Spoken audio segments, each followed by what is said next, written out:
Bonjour, mon nom est Julie Hull et il me fait grand plaisir de vous présenter aujourd'hui Pierrette Desrosiers, qui est mon invitée spécialiste du domaine agricole, mais il faut le dire, comme psychologue en milieu de travail, coach d'affaires, formatrice, conférencière, auteure. Est-ce que, oui, j'ai tout dit? C'est pas mal ça.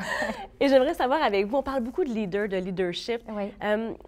En quoi c'est important d'en parler? Bien, tout d'abord, Julie, il faut préciser qu'il n'y a pas beaucoup de sujets qui ont été autant étudiés que le leadership. Oh, wow.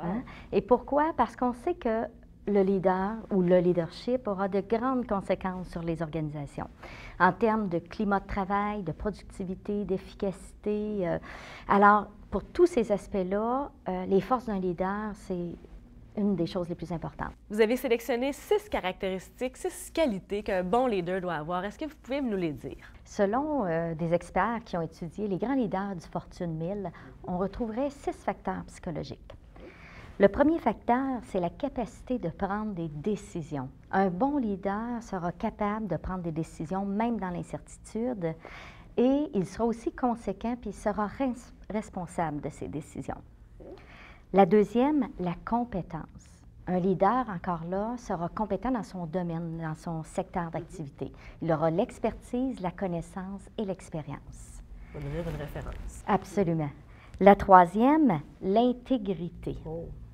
Alors, on peut s'y fier. Comme on dit en bon québécois, les bottines suivent les babines. Alors, par conséquent, bien, ce leader-là aura aussi beaucoup de crédibilité. Le quatrième facteur, c'est la vision. Un grand leader sait où il veut aller, où il veut porter son entreprise. Puis, il sait communiquer la vision, puis il s'assure que ses employés ou ses collaborateurs vont y adhérer. La cinquième des compétences, la modestie. Oh. On pourrait trouver ça un peu paradoxal, mais un grand leader ne souffre pas du syndrome de Dieu. Vous savez, la personne qui se dit « ça va, bon Dieu, tu peux te coucher, je suis debout le matin », là. Alors, il sera capable de reconnaître la collaboration de ceux qui l'ont aidé à arriver au succès. Puis, c'est quelqu'un qui va parler davantage en nous qu'en je.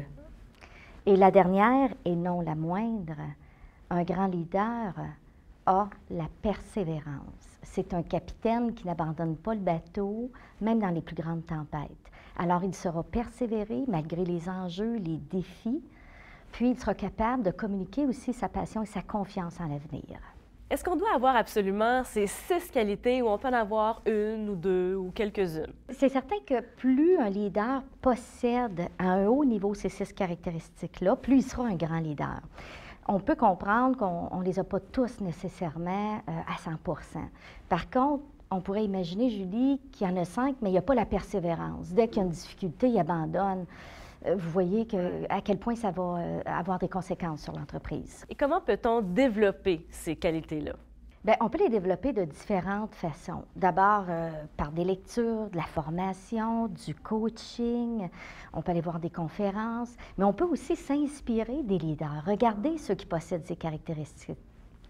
Regardez ceux qui possèdent ces caractéristiques-là. Et finalement, bien, on peut se poser des questions en regard à ces compétences-là. Alors, Pierrette, quelles seraient les questions à se poser concernant chaque qualité? Donc, si on regarde la décision, on peut se poser la question comme leader, comment je prends mes décisions et est-ce que je suis responsable et conséquent quand je prends une décision? La deuxième, la compétence. Quelles sont les compétences que j'ai et est-ce que je m'assure de demeurer compétent dans mon champ d'expertise? C'était très intéressant. Merci beaucoup, Mme Desrosiers, d'avoir répondu à nos questions aujourd'hui. Merci, Julie.